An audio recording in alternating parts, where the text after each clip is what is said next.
জীবন জীবিকা রক্ষায় ৬,০৩,০০০ কোটি টাকার বাজেট, আর্থসামাজিক উন্নয়নে ব্যাপক পরিকল্পনা। অর্থনৈতিক কর্মকাণ্ড স্বাভাবিক রাখা, সফলভাবে কোভিড-19 প্রতিষেধক টিকাদান ও সর্বোপরি প্রান্তিক জনগোষ্ঠীর জীবন জীবিকার বিষয়টি বিবেচনায় নিয়ে মূলত 2021-22 অর্থবছরের বাজেট প্রস্তুত করা হয়েছে। দাম কমবে হ্যান্ড স্যানিটাইজার, মাস্ক সহ সুরক্ষা সামগ্রীর। কম্পিউটার, ল্যাপটপ ও সিগারেটের দাম বাড়ছে। মহামারী মোকাবেলায় 10,000 কোটি টাকার বরাদ্দ, টিকার আওতায় আসবে 80% মানুষ। করোনায় আরও 30 মৃত্যু, বেড়েছে দৈনিক সংক্রমণ হার। শনিবার থেকে সাতক্ষীরায় 7 দিনের লকডাউন। ক্ষমতা পাকাপোক্ত করতেই ভোটের নাটক করেছিলেন জিয়া, হেঁটেছিলেন পাকিস্তানি স্বৈরশাসকদের পথে।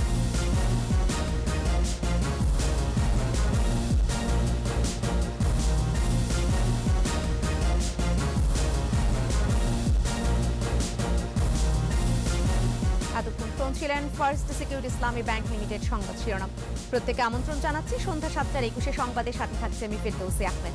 দর্শক, 21 টেলিভিশনের সংবাদ একই সাথে সরাসরি দেখতে পাবেন আমাদের ফেসবুক পেজ www.facebook.com/2124 অনলাইনে। জীবন জীবিকাকে প্রাধান্য দিয়ে অর্থনীতি পুনরুদ্ধার এবং উন্নয়ন অগ্রযাত্রা ধরে রাখতে 6,03,681 কোটি টাকার বাজেট প্রস্তাব করলেন অর্থমন্ত্রী আ.হ.ম মুস্তফা কামাল। দরিদ্র জনগোষ্ঠীর আর্থসামাজিক উন্নয়নে ব্যাপক ব্যয়ের পরিকল্পনা, বিনিয়োগ আকর্ষণ আর স্থানীয় শিল্প বিকাশে নানামুখী উদ্যোগ আছে করোনাকালের বাজেটে। অগ্রাধিকার পাচ্ছে মেগা প্রকল্পগুলো। আয়ের লক্ষ্য 3,92,490 কোটি টাকা, ঘাটতি 2,14 কোটি টাকার উপরে। অর্থমন্ত্রী আশা করছেন অর্থবছর শেষে প্রবৃদ্ধি হবে 7.2%। বাকিটা জানাচ্ছেন তৌহিদুর রহমান। করোনা মহামারীতে জীবন জীবিকা রক্ষার লড়াই। নতুন করে বিপুল সংখ্যক মানুষ কাজ হারিয়ে গরিব হয়েছে। ব্যবসা বাণিজ্য সচল রাখতে মরিয়া উদ্যোক্তারা। স্বাস্থ্য, শিক্ষা, কর্মসংস্থান সহ প্রায় সব খাতে করোনার থাবা। এ বাস্তবতায় 2021-22 অর্থবছরের বাজেট পেশ করতে সংসদ নেতা প্রধানমন্ত্রী শেখ হাসিনার সাথে অধিবেশন কক্ষে প্রবেশ করলেন অর্থমন্ত্রী আ.হ.ম মুস্তফা কামাল। চলছে 2020-21 অর্থবছরের সম্পূরক বাজেট কাঠামোর উপর আলোকপাত করতে চাই। তুলে ধরেন বাংলাদেশের 50তম এবং ইতিহাসের সবচেয়ে বড় বাজেট। জীবন জীবিকায় প্রাধান্য দিয়ে সুদৃঢ় আগামীর পথে বাংলাদেশ শিরোনামে প্রস্তাবিত বাজেটে ব্যয়ের লক্ষ্য 6,03,681 কোটি টাকা। বিদেশি অনুদান সহ মোট আয়ের লক্ষ্য 3,92,490 কোটি টাকা। মোট রাজস্ব আয় প্রাক্কলন করা হয়েছে 3,89,000 কোটি টাকা। এর মাঝে জাতীয় রাজস্ব বোর্ড উৎস হতে 3,30,000 কোটি টাকা এবং অন্যান্য উৎস হতে 59,000 কোটি টাকা সংগ্রহ করা হবে। চলমান বড় প্রকল্প শেষ করে জাতীয় অর্থনীতিতে অবদান রাখতে চান অর্থমন্ত্রী। তাই তো চ্যালেঞ্জ থাকলেও 2,25,324 কোটি টাকা বরাদ্দ রেখেছেন বার্ষিক উন্নয়ন কর্মসূচিতে। এবারও সর্বোচ্চ 61,631 কোটি টাকা বরাদ্দ পাচ্ছে পরিবহন ও সড়ক যোগাযোগ খাত। বাজেটের প্রবৃদ্ধির লক্ষ্য 7.2%। মূল্যস্ফীতি 5.3%-এর মধ্যে আটকে রাখার চেষ্টা থাকবে। সরকারি কর্মচারীদের বেতন ভাতা ও সামাজিক নিরাপত্তা খাত সহ অনুন্নয়ন খাতে বরাদ্দ 3,77,756 কোটি টাকা। শুধুমাত্র ভর্তুকি ও প্রণোদনা মিলে প্রায় 48,500 কোটি টাকা বরাদ্দ রাখা হয়েছে। কৃষি ও বিদ্যুৎ খাতে পাচ্ছে সর্বোচ্চ ভর্তুকি। করোনায় পিছিয়ে পড়া মানুষকে এগিয়ে নিয়ে অর্থনীতি পুনরুদ্ধারকেই বাজেটে বেশি গুরুত্ব দিয়েছেন অর্থমন্ত্রী। কোভিড-19 এর উপর্যুপরি অভিঘাত, অর্থনীতির উপর এর দীর্ঘতর প্রভাব, স্বাস্থ্যখাতে অপ্রত্যাশিত প্রয়োজন মেটানো, অর্থনৈতিক কর্মকাণ্ড স্বাভাবিক রাখা, সফলভাবে কোভিড-19 প্রতিষেধক টিকাদান ও সর্বোপরি প্রান্তিক জনগোষ্ঠীর জীবন জীবিকার বিষয়টি বিবেচনায় নিয়ে মূলত 2021-22 অর্থবছরের বাজেট প্রস্তুত করা হয়েছে। 6,02,000 কোটিরও বেশি অর্থের এই বাজেটে প্রাধান্য দেওয়া হয়েছে সামাজিক নিরাপত্তা বলয় এবং স্বাস্থ্য শিক্ষা খাতকে। উদ্দেশ্য 2041 সালের মধ্যে একটি উন্নত, সমৃদ্ধশালী, বৈষম্যমুক্ত বাংলাদেশ গড়া। তৌহিদুর রহমান, 21 টেলিভিশন, জাতীয় সংসদ প্রাঙ্গণ, ঢাকা। মুজিব বর্ষ স্বাধীনতার সুবর্ণ জয়ন্তীর বছরে বাজেটে প্রাধান্য পাচ্ছে মানুষের জীবন ও জীবিকা। প্রস্তাবিত বাজেটে কোভিড-19-এর চ্যালেঞ্জ মোকাবেলা করে প্রবৃদ্ধি অর্জন, আয় বৃদ্ধি, নতুন কর্মসংস্থান ও দারিদ্র্য কমানোর উপর গুরুত্ব দিয়েছেন অর্থমন্ত্রী। 2021 সালের মধ্যে আরও 10 লাখ তরুণের কর্মসংস্থান করতে চান তিনি। টেকসই উন্নয়নে উচ্চ প্রবৃদ্ধি অর্জনে বিনিয়োগ বান্ধব পরিবেশ সৃষ্টি, ব্যবসা বান্ধব কর ব্যবস্থাপনার দিকেই নজর রাখছেন অর্থমন্ত্রী। বাজেটে রাজনৈতিক দর্শন জানাচ্ছেন দেবাশিস রায়। জাতির পিতার জন্মশতবার্ষিকী ও স্বাধীনতার সুবর্ণ জয়ন্তীতে জাতীয় সংসদে বাংলাদেশের 50তম বাজেট। আন্তর্জাতিক স্বীকৃতি, যার নামের প্রতিটি অক্ষরেই আমাদের স্বাধীনতা। মহামারীকালের বাজেটে মানুষের জীবন ও জীবিকাকেই সবচেয়ে বেশি গুরুত্ব দিয়েছেন অর্থমন্ত্রী। দেশের মানুষই যে অর্থনীতির প্রাণশক্তি, বাজেট বক্তৃতায় তা উল্লেখ করেছেন তিনি। গত 5 দশকে অনেক দিক থেকে বাংলাদেশ বদলে গেছে। তাই তো দারিদ্র্য বিমোচন ও অসমতা দূর করে জনগণের জীবনমানে গুণগত পরিবর্তন আনতে চান অর্থমন্ত্রী। নতুন অর্থবছরে প্রধানমন্ত্রী ঘোষিত 15 দফা প্যাকেজ বাস্তবায়নে অগ্রাধিকার রাখার কথাও জানান তিনি। স্পিকার, আপনাকে ধন্যবাদ। অর্থনীতির ভিত্তিক কৃষি ও কৃষকের কথাও ভেবেছেন অর্থমন্ত্রী। কৃষি যান্ত্রিকীকরণে ভর্তুকি বাড়ছে, খাদ্য নিরাপত্তায়ও গুরুত্ব দেওয়া হয়েছে প্রস্তাবিত বাজেটে। করোনাকালের স্বাস্থ্য বাজেটের কেন্দ্রে দেশের মানুষ। 80% মানুষকে টিকার আওতায় আনতে চাই সরকার। আর টিকার জন্য যত টাকা লাগুক সরকারই তা খরচ করবে। সফলভাবে কোভিড-19 প্রতিষেধক টিকাদান ও সর্বোপরি প্রান্তিক জনগোষ্ঠীর জীবন জীবিকার বিষয়টি বিবেচনায় নিয়ে মূলত 2021-22 অর্থবছরের বাজেট প্রস্তুত করা হয়েছে। আর এই দুঃসময়ে যারা কাজ হারিয়েছেন, বেকার হয়েছেন, তাদের দিকেও নজর রেখেছেন অর্থমন্ত্রী। নতুন 10 লাখ কর্মসংস্থান সৃষ্টির পাশাপাশি অসচ্ছল সুবিধা বঞ্চিতদের ভালো রাখতে চায় সরকার। এবং 1 লক্ষ পরিবারকে 5 গ্রামীণ অবকাঠামো এবং প্রধানমন্ত্রীর আমার গ্রাম আমার শহরের দর্শন অনুযায়ী গ্রামে শহরের সুবিধা পৌঁছে দেওয়ার বার্তাও দেওয়া হয়েছে প্রস্তাবিত বাজেটে। দেবাশিস রায়, 21 টেলিভিশন। নতুন বাজেটে শুল্ক কমানোর প্রস্তাবে hand sanitiser, mask, test kit সহ সুরক্ষা সামগ্রীর দাম কমতে পারে। দাম কমবে ক্যান্সারের ওষুধেরও। দেশে উৎপাদিত বৈদ্যুতিক সরঞ্জাম, লোহার rod, motorcycle, television, fridge, AC, মোবাইলের দাম কমবে। তবে বাড়তি কর আরোপে সিগারেট সহ তামাকজাত পণ্যের দাম বাড়ছে। এছাড়া আমদানি করা মোটরসাইকেল, ল্যাপটপ ও কম্পিউটারের দাম বাড়বে। বিস্তারিত জানাচ্ছেন Shakir Arzu.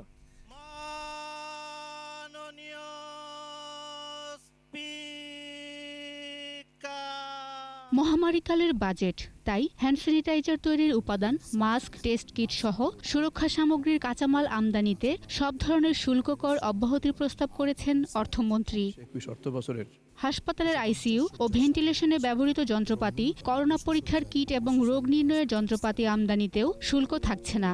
Face shields, surgical পোশাক, বিশেষ woven suit, medical protective gear, সুরক্ষা চশমা ও জীবাণুনাশক আমদানিতেও রাজস্ব ছাড় দেয়ায় এসব পণ্যের দাম কমবে। কৃষি যন্ত্রপাতির দামও কমবে। নতুনভাবে গড়ে ওঠা শাকসবজি, ফল, দুধ ও দুগ্ধজাত প্রক্রিয়াজাতকরণ শিল্পে কর অবকাশ সুবিধা দেয়ায় এসব পণ্যের দাম কমবে। চাল, ডাল, চিনি, লবণ, দেশে তৈরি টুথপেস্ট, পাউরুটি, সাবান, বোতলজাত পানি, ফলের জুস, গরুর দুধ, মশলা, প্রক্রিয়াজাত খাবার ও খেলনার দাম বাড়ছে না। দেশীয় বুটিক ও ফ্যাশন হাউসের পণ্যের দামও বাড়বে না। কিছু মৌলিক প্রতিশ্রুতি ও দেশীয় প্রযুক্তি খাতের বিকাশে নজর দিয়েছেন অর্থমন্ত্রী। কাঁচামাল আমদানিতে শুল্ক কমানোয় বৈদ্যুতিক সরঞ্জাম, লোহার রড, মোটরসাইকেল ও গাড়ির যন্ত্রাংশ, নির্মাণ সামগ্রী, টেক্সটাইল, চামড়াজাত ও পাটজাত পণ্য, দেশি টেলিভিশন, ফ্রিজ, এসি, মোবাইল ও ওষুধের দাম কমবে। তবে আমদানি করা স্মার্টফোন, কম্পিউটার, ল্যাপটপের দাম কমছে না। মোবাইল ব্যবহারের খরচও কমছে না। শীতাতপ নিয়ন্ত্রিত পরিবহনে যাতায়াতে একটু বেশি ভাড়া গুনতে হবে। গাড়ির নিবন্ধন খরচ, ফিটনেস ফি, ঠিকাদারি ফি, ইংরেজি মাধ্যমে পড়াশোনার খরচও বাড়তে পারে। বাড়বে আমদানি করা মোটরসাইকেল, বিদেশি খেলনার দাম। বাড়তি কর আরোপ করায় সিগারেট সহ তামাকজাত পণ্যের দাম বাড়ছে। Juicer, mixer, grinder. Shakir Arzu, 21 television, Dhaka. গত অর্থ বছরের মতো এবারের বাজেটেও করোনা মোকাবেলায় 10,000 কোটি টাকা থোক বরাদ্দ রাখা হয়েছে। আর স্বাস্থ্য খাতের জন্য বরাদ্দ 32,731 কোটি টাকা।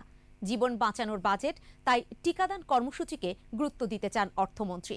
এজন্য 80% মানুষকে টিকার আওতায় আনার লক্ষ্যে বাজেটে পর্যাপ্ত বরাদ্দ থাকছে। বাকিটা জানাচ্ছেন স্মৃতি মণ্ডল।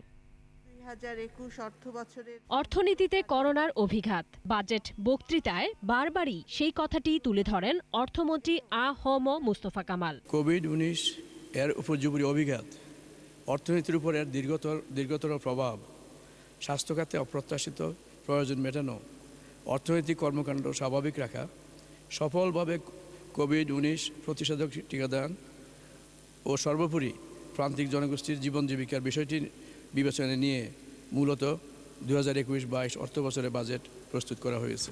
করোনা মোকাবেলায় সরকারের নেয়া পদক্ষেপ তুলে ধরে বলেন, দেশের 80% মানুষকে টিকার আওতায় আনতে চায় সরকার। ভ্যাকসিন সংগ্রহে যত টাকাই লাগুক বিনামূল্যে সরকার তা প্রদান করবে। 1,02,00,000 ডোজ কোভিশিল্ড এবং চীন সরকার হতে উপহার হিসেবে প্রাপ্ত সিনোফার্মের 5 লাখ ভ্যাকসিন প্রয়োগ কার্যক্রম চলমান রয়েছে। অর্থনীতি পুনরুদ্ধারে প্রণোদনা প্যাকেজ বাস্তবায়নে 2021-22 অর্থ বছরে আরও প্রায় $2 বিলিয়ন বাজেট সহায়তা পাওয়ার কথা তুলে ধরেন অর্থমন্ত্রী। করোনা টিকা কেনার জন্য বিভিন্ন উন্নয়ন সহযোগী সংস্থা থেকে $1.5 বিলিয়ন ভ্যাকসিন সাপোর্ট পাওয়ার আশার কথা জানান তিনি। বিনামূল্যে ভ্যাকসিন প্রদান নিশ্চিত করবে। করোনা মোকাবেলার পাশাপাশি সকল নাগরিকের সুস্বাস্থ্য নিশ্চিত করা, মাতৃ স্বাস্থ্য সুরক্ষা ও পরিবার কল্যাণ স্বাস্থ্য সুরক্ষা কর্মসূচি, বিশেষায়িত স্বাস্থ্যসেবা ও স্বাস্থ্য শিক্ষা খাতের উন্নয়ন গুরুত্ব পেয়েছে প্রস্তাবিত বাজেটে। কোভিডকালীন শিক্ষার্থীদের স্মৃতিমণ্ডল, 21 টেলিভিশন, ঢাকা। দর্শক, বাজেট নিয়ে আরও প্রতিবেদন থাকছে সংবাদের পরবর্তী অংশে। এই মুহূর্তে আমাদের সাথে যোগ দিচ্ছেন এফবিসিসিআই এর সাবেক সভাপতি আব্দুল মাতলুব আহমদ। প্রস্তাবিত বাজেট নিয়ে কথা বলবো তার সাথে। আব্দুল মাতলুব আহমদ, নিশ্চয়ই শুনতে পাচ্ছেন আমাকে? জি, শুনতে পাচ্ছি। জি, 2021-22 অর্থ বছরের বাজেট, যে প্রস্তাবিত বাজেট, সেটি পেশ হলো আজকে। এই বাজেট আসলে জীবন জীবিকা, এটা কি মাথায় রেখে বাজেটটি প্রস্তাবনা করা হয়েছে? সেক্ষেত্রে কতটা, একজন ব্যবসায়ী নেতা হিসেবে কিভাবে দেখছেন এই বাজেটকে? কতটা ব্যবসা বান্ধব হলো এই বাজেট? আমি এটা বলতে পারি যে ওভারঅল বাজেটটা, এটা আজকে কোভিড আছে এবং কোভিডে আমাদের ইকোনমি ঠিক মতো চলছে না, এটা কিন্তু রিকগনাইজ করেই কিন্তু এই বাজেটটা তৈরি হচ্ছে এবং এই রিকগনিশনটা ইম্পর্টেন্ট। এবং যদি বাজেটের আপনি প্রথম পৃষ্ঠায় দেখেন, সেখানে বলা হচ্ছে যে জীবনকে বাঁচাতে হবে, জীবনকে রক্ষা করতে হবে। আমরা এই বাজেটে দেখতে পেয়েছি শিল্পকে তারা বাঁচানোর জন্য চেষ্টা করছে, ডোমেস্টিক শিল্প, এবং সেই জন্য র মেটেরিয়াল ডিউটি কমানো হয়েছে। যেগুলো হার্মফুল যেমন সিগারেট, সেগুলোর দাম বাড়ানো হয়েছে। এমনকি আমরা যদি এক্সপোর্টের দিকে তাকাই, 1% প্রণোদনা দেওয়া হচ্ছে কন্টিনিউটি ইন দ্য গার্মেন্টস। যেটা আমার কাছে মনে হয় যে একটু রিভাইজ করা দরকার, সেটা হলো কম্পিউটার অ্যান্ড পার্টসের ডিউটি বাড়িয়ে হয়েছে। এইখানে আমার কাছে মনে হয় ডিজিটাল বাংলাদেশের সাথে যে সম্পর্ক কম্পিউটারের যে ওতপ্রোতভাবে জড়িত আছে, এইটা হয়তো আমাদের ভুললে চলবে না। কম্পিউটার অ্যান্ড কম্পিউটার পার্টসে আমাদেরকে এখনো আগের মতোই আমদানি ডিউটি ফ্রি করে রাখতে হবে এবং আমরা দেখতে হবে যাতে আগামীতে আরো বিশালভাবে কম্পিউটার ব্যবহার হয়। ইনফ্যাক্ট ছাত্রছাত্রীদের জন্য কম্পিউটার সাবসিডাইজ করা উচিত বলে আমি মনে করি। জি জি, কর্পোরেট ট্যাক্স কমানোর একটি দাবি ছিল আপনাদের পক্ষ থেকে। এছাড়াও আর যে দাবি দাওয়াগুলো ছিল, সেগুলো কতটা পূরণ হয়েছে এই বাজেটে? ওকে, কর্পোরেট ট্যাক্স আমরা বহুদিন থেকে বলেছি যে ট্যাক্স যত কমাবেন তত বেশি রিইনভেস্টমেন্ট হবে এবং আমরা যারা বড় বড় শিল্প করি, আমাদের জন্য ট্যাক্স ব্র্যাকেট বেশি হাই করলে তখন এই যে দেখছেন যে অনেক অবৈধ টাকা বাজারে, এই অবৈধ টাকা কিন্তু ট্যাক্স হাইয়ের জন্য হয়ে যায়, মানুষ ফাঁকি দেওয়া শুরু করে। সেই জন্য দ্য ট্রেন্ড ইজ কারেক্ট। যেমন আমাদের কর্পোরেট ট্যাক্স কমিয়েছে, পাবলিক কোম্পানি হলে সেখানে আবার ট্যাক্স কমানো হচ্ছে। These are positive science. আমাদের কর যে অ্যামাউন্টটা, এই অ্যামাউন্টটা বা পার্সেন্টেজটা কমাতে হবে এবং যারা কর দেয় তাদেরকে বাড়াতে হবে। আমরা অত্যন্ত আনন্দিত যে মহিলারা যারা ব্যবসা করবেন, প্রান্তিক ব্যবসায়ী, এসএমই, মাননীয় প্রধানমন্ত্রী জননেত্রী শেখ হাসিনা এই এসএমইর উপরে অনেক চাপ দিয়েছেন। একটা দেশের 75 থেকে 80% পর্যন্ত তার ইকোনমি নির্ভর করে এই ছোট ছোট ব্যবসায়ীদেরকে নিয়ে। মাননীয় প্রধানমন্ত্রীকে ধন্যবাদ জানাই যে ওনাদেরকে আবার যাতে তারা রিভাইভ হতে পারে এবং তারা যাতে স্বল্প সুদে ঋণ পান এবং তাদের প্রণোদনা পান সেটার ব্যবস্থা করা হয়েছে। জি, এই বাজেটে ঘাটতি দেখানো হয়েছে 2,14,00,00,000 টাকার উপরে। সেই 2,14,000 কোটি টাকার উপরে ঘাটতি দেখানো হয়েছে বাজেটে। সেই ঘাটতি আসলে কিভাবে পূরণ হবে আপনি কি মনে করছেন? তার পাশাপাশি অর্থায়ন আসলে কিভাবে হবে? Well, আপনি what you are meaning is a deficit budget, মানে আমার আয় হচ্ছে 100 কোটি, আমি খরচা করছি 120 কোটি। এটা সাধারণত আমাদের এতটা হতো না, কিন্তু কোভিড আসাতে আমাদের দেশ একটা বিশাল এক সমস্যার মধ্যে পড়ে আছে এবং এই সমস্যাকে সমাধান করতে আমাদের ডেফিসিট ফাইন্যান্সিং ছাড়া আমাদের কোনো উপায় নেই। আপনি যদি ইউএসএ দেখেন ট্রিলিয়ন ডলার তারা ডেফিসিট করছে। মাননীয় প্রধানমন্ত্রী জননেত্রী শেখ হাসিনা কিন্তু উনি এখনো যে ডেফিসিট ফাইন্যান্সিং করেছেন তা এখনো অনেক দেশের তুলনায় আমরা অনেক ভালো আছি। এটা আমাদের করতেই হবে। এখন আমাদের কোভিডের এই কারণে আমাদেরকে অনেক প্রণোদনা দিতে হবে। Deficit financing will not be a big problem for the country in future. জি, বাজেটে প্রবৃদ্ধির প্রত্যাশা করা হয়েছে বছর শেষে 7.2। এটা আসলে বছর শেষে কতটা অর্জিত হবে বলে আপনি মনে করছেন?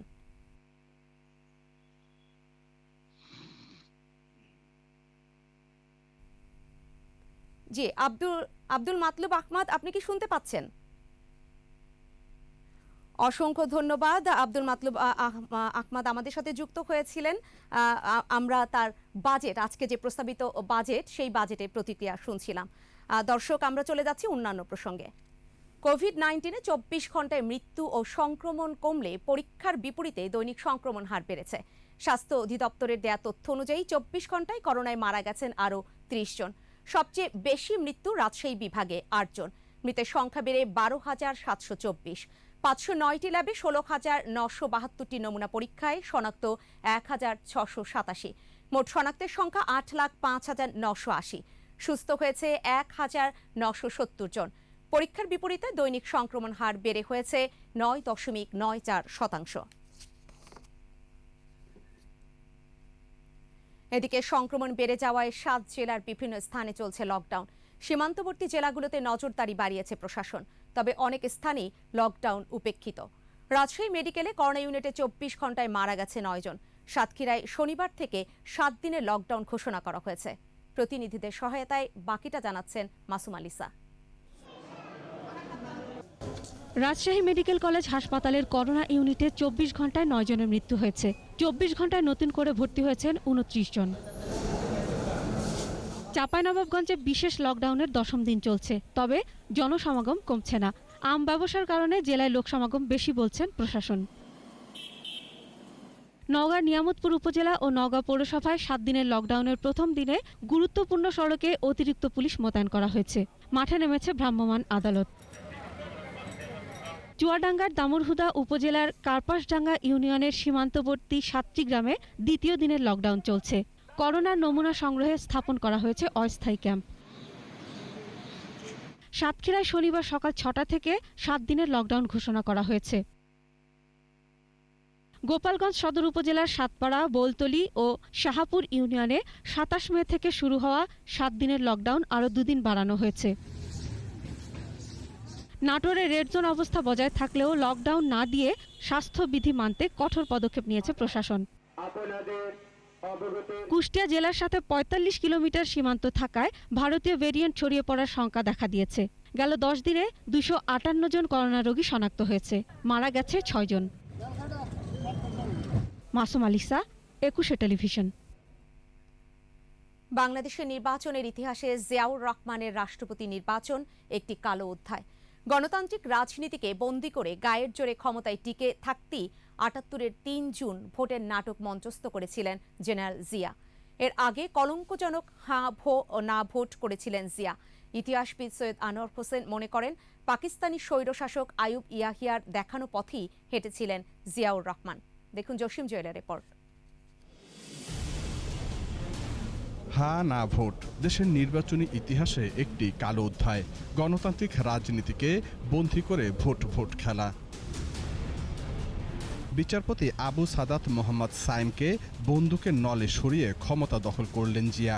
সংবিধান থেকে ধর্মনিরপেক্ষতা, সমাজতন্ত্র ছেঁটে ফেলা হয়। বিচারপতি সাইমকে সরানোর পর একই সাথে রাষ্ট্রপতি ও প্রধান সামরিক আইন প্রশাসক ক্ষমতা পাকাপোক্ত করা এবং অবৈধ সবকিছু বৈধ করতে ৭৭-এর ৩০শে মে হা না ভোট। প্রহসনের গণভোটের পর ৭৮-এর ৩ জুন রাষ্ট্রপতি নির্বাচন। জিয়াউর রহমান রাষ্ট্রপতি পদে বহাল থেকে জাতীয়তাবাদী ফ্রন্টের প্রার্থী। জাতির পিতাকে সপরিবারে হত্যার পর জেলখানার ভেতরে জাতীয় ৪ নেতাকে হত্যা। আওয়ামী লীগের নেতাকর্মীদের উপর জেল জুলুম চালিয়ে মসনদে উর্দি পরা জিয়া। নির্বাচনের আদেশ দেওয়াটি জিয়াউর রহমানের পক্ষে সম্পূর্ণ অবৈধ ছিল, কারণ তার ক্ষমতারোহণটি অবৈধ পথে। সুতরাং অবৈধ যার ক্ষমতা, তার পক্ষে নির্বাচনের ঘোষণাটা অবৈধ হতে বাধ্য। উপরন্তু যে ফলাফলটি হয়েছিল সেটি সম্পূর্ণভাবে প্রভাবিত ফলাফল। অবৈধভাবে সামরিক শক্তি ব্যবহার করে জিয়া নিজের অবস্থান শক্ত করতে চেয়েছিলেন বলেই মনে করেন এই ইতিহাসবিদ। জিয়াউর রহমান কিন্তু পরিপূর্ণভাবে আইয়ুব খান এবং ইয়াহিয়া খানের পদাঙ্ক অনুসরণকারী ব্যক্তিত্ব ছিলেন, কারণ পেশাগতভাবে তারা ছিলেন অভিন্ন আর কি। এই নির্বাচনকে ইতিহাসের কলঙ্কজনক অধ্যায় বলেও মন্তব্য করেন অধ্যাপক ডক্টর সৈয়দ আনোয়ার হোসেন। সব সামরিক শাসকরা তৃতীয় দুনিয়ার সব দেশে এই ধরনের কাজ করে থাকেন। জসিম জুয়েল, ২১শে টেলিভিশন, ঢাকা। নিচ্ছে প্রিমিয়ার ব্যাংক লিমিটেড সংবাদ বিরতি। যখন ফিরছে তখন অন্যান্য খবরের সঙ্গে আরও থাকবে। কল্যাণমুখী জনবান্ধব বাজেট বলছে আওয়ামী লীগ। কোভিড সংকটে উত্তরণে সুনির্দিষ্ট বরাদ্দ নেই, অভিযোগ বিএনপির। 10 মেগা প্রকল্পে সর্বাধিক গুরুত্ব, সবচেয়ে বেশি বরাদ্দ পারমাণবিক বিদ্যুৎ কেন্দ্রে। দেখছেন সন্ধ্যা 7টার 21 সংবাদ। বাজেটকে উন্নয়নমুখী ও জনবান্ধব উল্লেখ করে স্বাগত জানিয়েছেন আওয়ামী লীগের সংসদ সদস্যরা। সংসদে বাজেট অধিবেশনে এই অভিমত জানান তারা। দেশের সকল মানুষের অংশগ্রহণের নিশ্চয়তা সহ এটি একটি বাস্তব ভিত্তিক সংকটকালীন সময়োপযোগী বাজেট। এই বাজেটে গুরুত্ব দেওয়া হচ্ছে স্বাস্থ্য খাতকে, সামাজিক সুরক্ষাকে এবং অন্যান্য যেই খাতগুলোকে, শিক্ষাসহ অন্যান্য খাতগুলো যেগুলো অগ্রাধিকার খাত, সেগুলোকে অগ্রাধিকার দেওয়া হয়েছে। আমরা মনে করি যে আমাদের বাংলাদেশের উন্নয়ন, সেই উন্নয়নের পথ আরও এগিয়েছে। জীবন ও জীবিকা সাথে সম্মান রেখে যে অর্থনীতি চাঙ্গা করা যায় তার উপর ভিত্তি করে কিন্তু বাজেটটা দেওয়া হয়েছে, এদিকে খুব গুরুত্ব রাখা হয়েছে।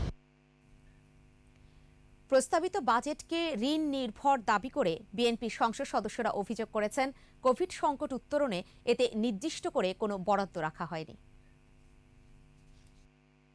যে ব্যয় নির্ধারণ করা হয়েছে এখানে আয় একেবারেই কম, বাজেটের আয়ের পরিমাণ অত্যন্ত কম।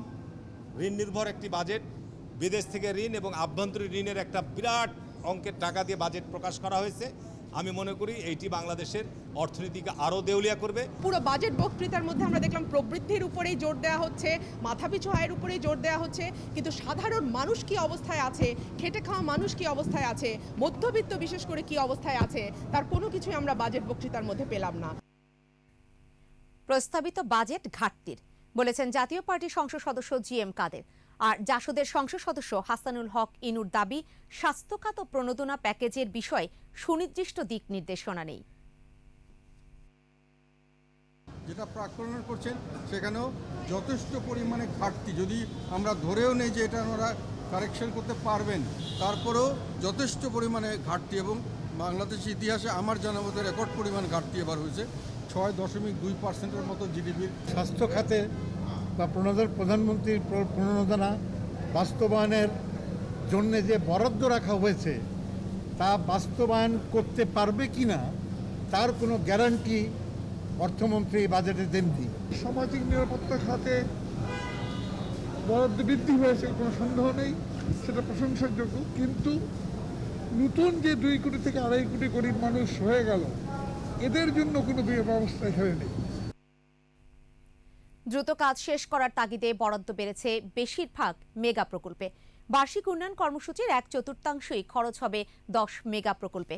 সব মিলিয়ে এসব প্রকল্প পাচ্ছে 54,500 কোটি টাকা, যার মধ্যে ফাস্ট ট্র্যাকের 6টির জন্য রয়েছে বরাদ্দের 70%। চলতি অর্থ বছরের তুলনায় বরাদ্দ বেড়েছে 7টিতে, কমেছে 3 মেগা প্রকল্পে। সবচেয়ে বেশি বরাদ্দ রূপপুর পারমাণবিক বিদ্যুৎ কেন্দ্রে। রিপোর্টে বাকিটা জানাচ্ছেন মোহাম্মদ নুরুন নবী। 2008 সালে ক্ষমতায় আসার পর ধারাবাহিকভাবে বেশ কয়েকটি মেগা প্রকল্প হাতে নেয় শেখ হাসিনার নেতৃত্বাধীন আওয়ামী লীগ সরকার। এসব প্রকল্পের গড় অগ্রগতি প্রায় 58%। যদিও এর মধ্যে কয়েকটি প্রকল্প শেষ হওয়ার কথা ছিল, কিন্তু করোনা মহামারীর বাস্তবতায় কিছু প্রকল্পের মেয়াদ ও ব্যয় বেড়েছে। এছাড়া ভুল নকশা ও বাস্তবায়নের অদক্ষতা কিছু সমালোচনারও জন্ম দেয়। তাই প্রকল্পগুলো দ্রুত শেষ করতে প্রস্তাবিত বাজেটে বিশেষ গুরুত্ব পেয়েছে। এই বলা যায়, বছরের শেষ নাগাদ উত্তরা দিয়াবাড়ি থেকে আগারগাঁও পর্যন্ত চলবে দেশের প্রথম বিদ্যুৎ চালিত মেট্রো রেল। বিদায়ী অর্থ বছরে বরাদ্দ ছিল 5,500 কোটি টাকার বেশি, খরচ হয়েছে 34%, অর্থাৎ 2,000 কোটি টাকারও নিচে। বাস্তব অগ্রগতির সাথে প্রকল্পটির ব্যয় ব্যবস্থাপনায় বেশ অসামঞ্জস্যতা রয়েছে। এরপরও বাজেটে দ্বিতীয় সর্বোচ্চ বরাদ্দ প্রকল্পটিতে 4,807 কোটি টাকা। খরচের বিবেচনায় ঠিক বিপরীত অবস্থানে আছে মাতারবাড়ি বিদ্যুৎ কেন্দ্র। বিদায়ী অর্থ বছরে 4,200 কোটি বরাদ্দ দেওয়ার পরও ব্যয় হয়েছে 84%। এই প্রকল্পের বিপরীতে এ বাজেটে তৃতীয় সর্বোচ্চ বরাদ্দ 6,162 কোটি টাকা। খরচের বেলায় ভালো অবস্থানে রয়েছে পদ্মা রেল সংযোগ প্রকল্প। বাজেটে 3,824 কোটি টাকা পেয়েছে প্রকল্পটি। 2022 সালে জুনের মধ্যে স্বপ্নের পদ্মা সেতু চালু করার পরিকল্পনা সরকারের। এরই মধ্যে মূল সেতুর কাজের অগ্রগতি 91%। হাতে থাকা সময়ের মধ্যে অবশিষ্ট কাজ শেষ করতে প্রকল্পটিতে 3,500 কোটি টাকা রাখা হয়েছে। আবার চলতি অর্থ বছরে প্রত্যাশিত ব্যয় না হওয়ায় এবার সর্বোচ্চ বরাদ্দ পেয়েছে রূপপুর পারমাণবিক বিদ্যুৎ কেন্দ্র প্রকল্প। বিজ্ঞান ও প্রযুক্তি মন্ত্রণালয় থেকে বিদ্যুৎ মন্ত্রণালয়ে চলে আসায় বেশি গুরুত্ব পেয়েছে প্রকল্পটি। বিদায়ী অর্থ বছরে 10,100 কোটি সংশোধিত এডিপি বরাদ্দ ছিল, এবার 45% বাড়িয়ে 18,426 কোটি টাকা বরাদ্দ দেওয়া হয়েছে। দোহাজারী কক্সবাজার রেললাইন নির্মাণ প্রকল্প পেয়েছে 1,425 কোটি টাকা। পায়রা বন্দরের প্রথম টার্মিনাল নির্মাণে 1,370 কোটি, ঢাকা আশুলিয়া এক্সপ্রেসওয়ে 3,227 কোটি এবং শাহজালাল আন্তর্জাতিক বিমানবন্দর সম্প্রসারণ প্রকল্প 2,829 কোটি টাকা বরাদ্দ পেয়েছে বাজেটে। এছাড়া যমুনার উপরে বঙ্গবন্ধু রেলওয়ে সেতু প্রকল্পে দেওয়া হয়েছে 3,580 কোটি টাকা। প্রকল্পটির বাস্তবায়ন করছে জাইকা। সরকারি বেসরকারি অংশীদারিত্বে ঢাকা এলিভেটেড এক্সপ্রেসওয়ে প্রকল্পে বরাদ্দ 564 কোটি টাকা। সংশোধিত এডিপিতে 6 মেগা প্রকল্পে 28,500 বরাদ্দের বিপরীতে ব্যয় হয়েছে 19,000 কোটি টাকা। আমাদের প্রিয় মাতৃভূমি, জাতির পিতার তুলিতে আঁকা স্বপ্ন সোনার বাংলাদেশ বাস্তবায়নের পথে এগিয়ে যাবে। মোহাম্মদ নুরুন নবী, 21 টেলিভিশন, ঢাকা। জীবন জীবিকায় প্রাধান্য দিয়ে প্রস্তাবিত বাজেটে সামাজিক নিরাপত্তা খাতে বরাদ্দ বেড়েছে। সেই সাথে বেড়েছে নিরাপত্তা খাতের আওতা ও সুবিধাভোগীর সংখ্যা। এ খাতে বরাদ্দ 1,07,624 কোটি টাকা, যা গত অর্থ বছরের তুলনায় প্রায় 12,000 কোটি টাকা বেশি। সুবিধা বঞ্চিত মানুষকে বাঁচিয়ে রাখতে বাজেটে 17.83% খরচ করতে চান অর্থমন্ত্রী। দেখুন জসিম জুয়েলের রিপোর্ট। বর্তমানে প্রায় 2.5 কোটি মানুষ সামাজিক নিরাপত্তা বেষ্টনীর আওতায় আর্থিক সুবিধা পাচ্ছে। করোনায় গরিব মানুষের পাশাপাশি মধ্যবিত্তের জীবন ও জীবিকা হুমকিতে পড়েছে। বহু মানুষ বেকার হয়েছে, অনেকের আয় কমেছে, নতুন করে গরিব হয়েছেন প্রায় 2.5 কোটি মানুষ। মহামারী মোকাবেলায় সরকার সামাজিক সুরক্ষা কর্মসূচির আওতা ও সুবিধা দুটোই বাড়িয়েছে। আগামী 2021-2022 অর্থ বছরে সামাজিক নিরাপত্তা খাতে মোট 1,07,157 কোটি টাকা বরাদ্দ রাখার প্রস্তাব করা হলো। দরিদ্র প্রবীণদের শতভাগ বয়স্ক ভাতার আওতায় আনার প্রস্তাব করা হয়েছে। এ লক্ষ্যে বয়স্ক ভাতার পরিধি ১৫০টি উপজেলায় সম্প্রসারণ করা হয়েছে। এতে ৮ লাখ নতুন উপকারভোগী যোগ হবে। এ খাতে ৪৮১ কোটি টাকা অতিরিক্ত বরাদ্দের প্রস্তাব করা হয়েছে।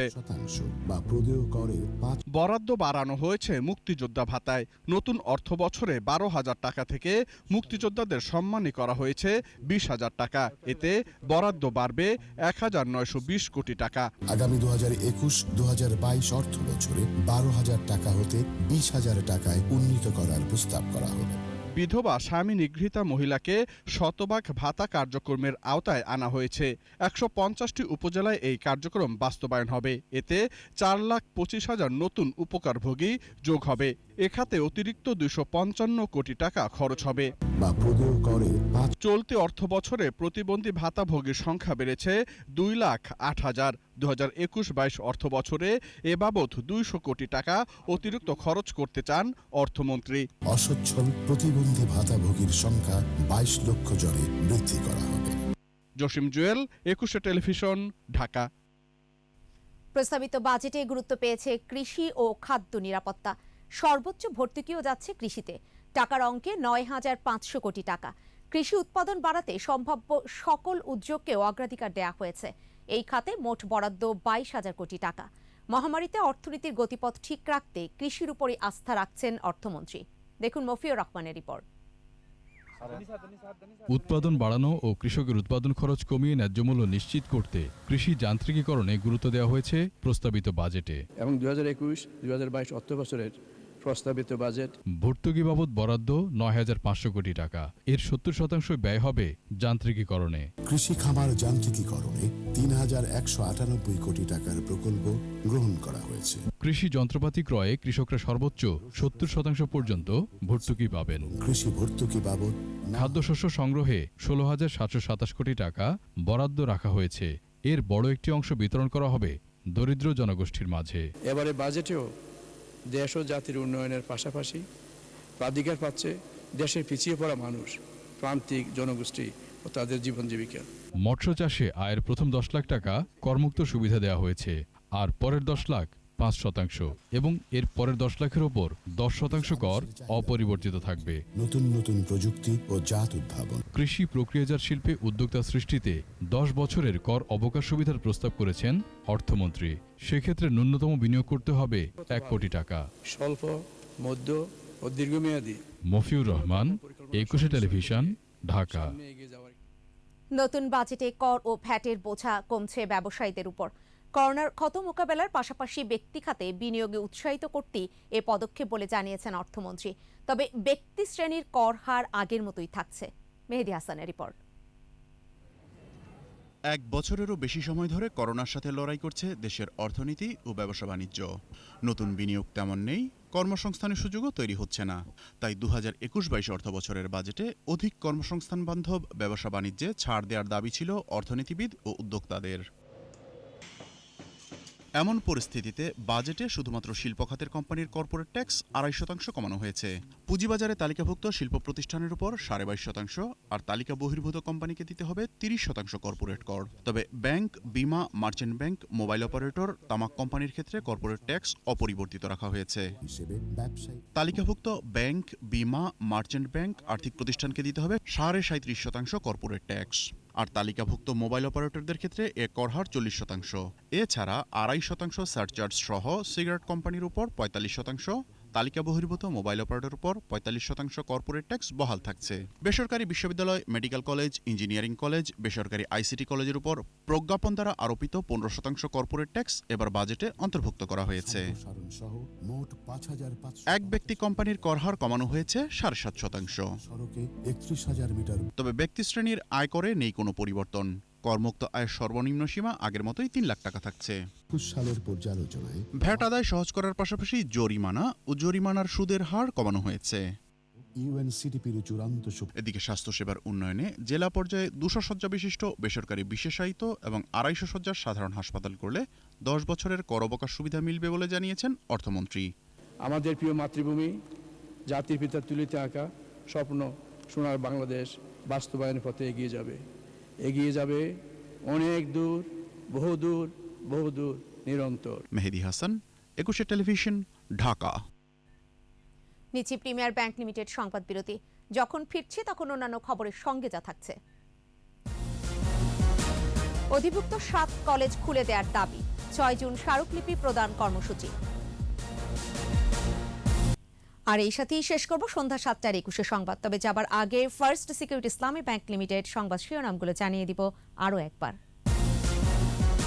জীবন জীবিকা রক্ষায় 6,03,000 কোটি টাকার বাজেট, আর্থসামাজিক উন্নয়নে ব্যাপক পরিকল্পনা। দাম কমবে হ্যান্ড স্যানিটাইজার, মাস্ক সহ সুরক্ষা সামগ্রীর। কম্পিউটার, ল্যাপটপ ও সিগারেটের দাম বাড়ছে। মহামারী মোকাবেলায় 10,000 কোটি টাকা বরাদ্দ, টিকার আওতায় আসবে 80% মানুষ। করোনায় আরও 30 মৃত্যু, বেড়েছে দৈনিক সংক্রমণ হার। শনিবার থেকে সাতক্ষীরায় 7 দিনের লকডাউন। ক্ষমতা পাকাপোক্ত করতেই ভোটের নাটক করেছিলেন জিয়া, হেঁটেছিলেন পাকিস্তানি স্বৈরশাসকদের পথে।